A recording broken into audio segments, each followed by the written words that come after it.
Hello and welcome to another edition of the ACB Live House Call. I'm with Dr. David Rubin from the University of Chicago, and we are going to talk about some IBD guidance for how patients and doctors can handle the COVID-19 pandemic.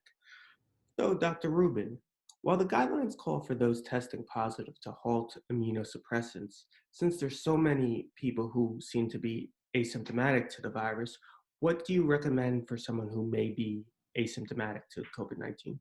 Well, thanks, Kenny. That's a great question. Let me first start by just explaining a little bit more about inflammatory bowel disease and why this particular group of patients have some special considerations here. People who have inflammatory bowel disease, or the conditions called Crohn's disease and ulcerative colitis, are known to have an overactive immune response in their intestine.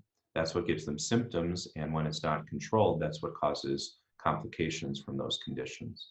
The treatment of Crohn's disease and ulcerative colitis in many patients involves immune therapies. The immune therapies modify the immune response in order to allow the body to recover and to heal and to control the condition so it doesn't progress and so the people feel well.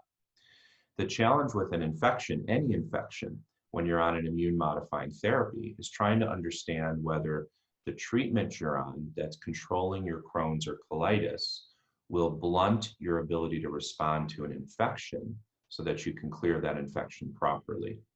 So with the SARS-CoV-2, this novel coronavirus infection, the concern has been that people with inflammatory bowel disease might be at higher risk for getting the infection or might be at higher risk for developing the disease called COVID-19.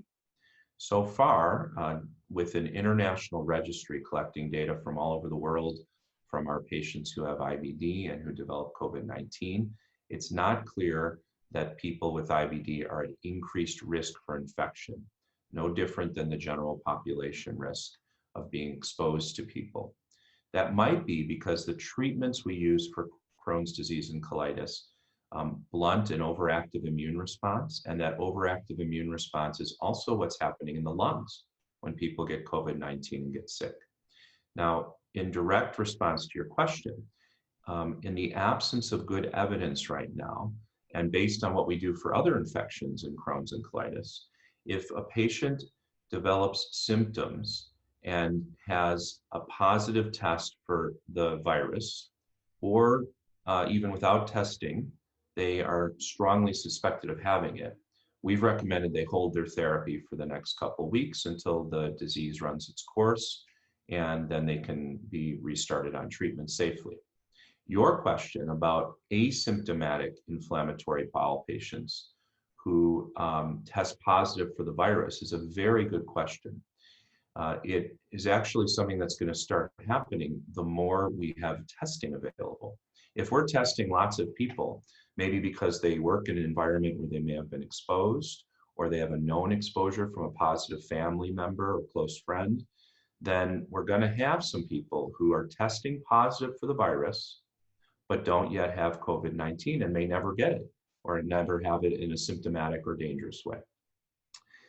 In the absence of knowing who those patients are and whether they're going to get that, we are recommending that they pause their therapies for a couple weeks.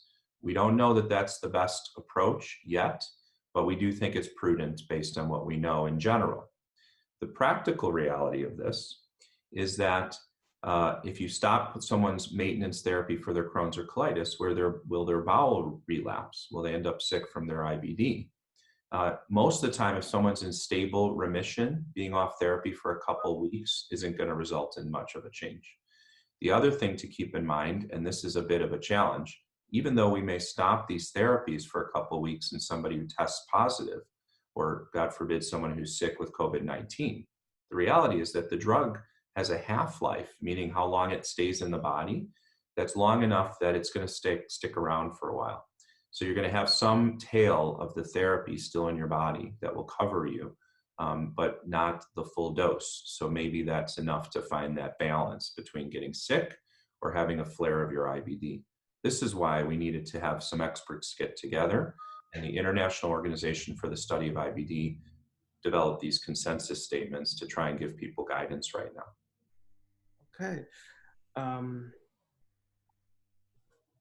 Then How do the recommendations for IBD patients kind of differ from recommendations for other gastro conditions? Well, one of the challenges that we're learning about the SARS-CoV-2 infection is that it may manifest in digestive symptoms that may precede the development of the more traditional fever or respiratory symptoms in COVID-19. Because of that, we are challenged in people who have chronic intestinal problems because if they have some diarrhea or abdominal discomfort or loss of appetite, that can be non-specific and it might be related to something else. How do we know it's not the Crohn's disease reactivating? Or if somebody has a functional bowel disorder like an irritable bowel syndrome, how do we know it's not the irritable bowel syndrome for the change in diet or exercise or stress?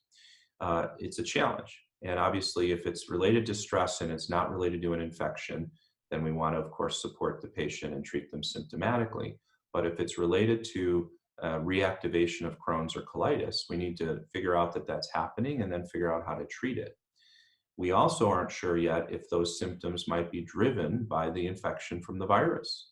So when you test somebody, and we're doing a nasopharyngeal swab, the test that everyone's been getting, be sufficient when someone has digestive symptoms. Right now, we don't have available to us in any routine way stool testing for virus, but that's of great interest to us as well. So the people who have IBD are a special group considering other GI types of patients because we worry they might have inflammation in general. And how do you distinguish inflammation from a chronic inflammatory disorder from inflammation that might be due to an infection?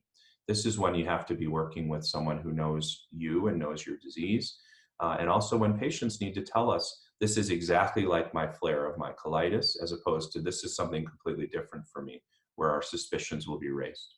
The other thing for people to keep in mind is that despite this huge challenge, the common things still happen. People can still get food poisoning. They can still get infections from Clostridioides difficile or C. diff. There's other things that are out there that are still happening, and we can't ignore those or jump immediately to conclusions about other things when we haven't done our careful evaluations.